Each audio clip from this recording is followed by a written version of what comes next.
Sa Dingalan, Aurora, kanya-kanyang diskarte ang ilang residente para makatawid sa ilog dahil sinira ng bagyong Karen ang tulay doon. Narito report ni Katrina Son.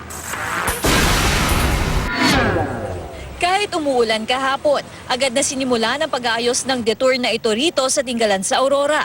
Ito ang pansamantalang nagdudugtong sa Barangay Karagsakan at Barangay Poblasyon. Iyan ay habang ginagawa pa ang tulay dito sa ilog.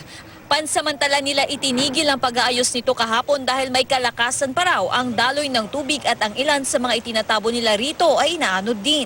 Ngunit nang humina naman ang pag-ulan ay itinuloy na nga nila ang pag-aayos dito.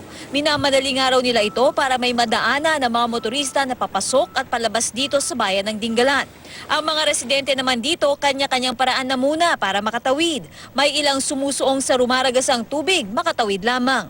Ang ginagawa nga raw ng mga tao dito ngayon para makatawid mula dyan nga sa Barangay Karagsakan papunta dito sa Barangay Poblasyon ay mano-mano nga silang naglalakad.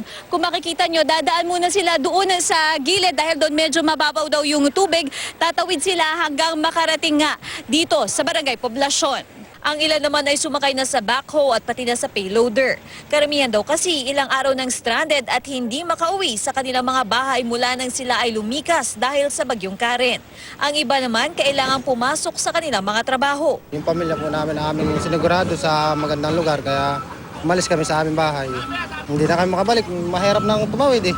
Pagtitiyak naman ng lokal na pamahalaan, minamadali raw nila para matapos ito. Meron na tayong mga tatlong inihain na option.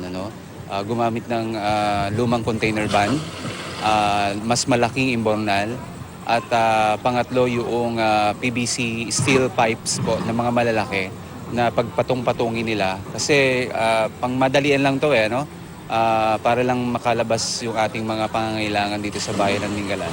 Katrina Son, GMA News.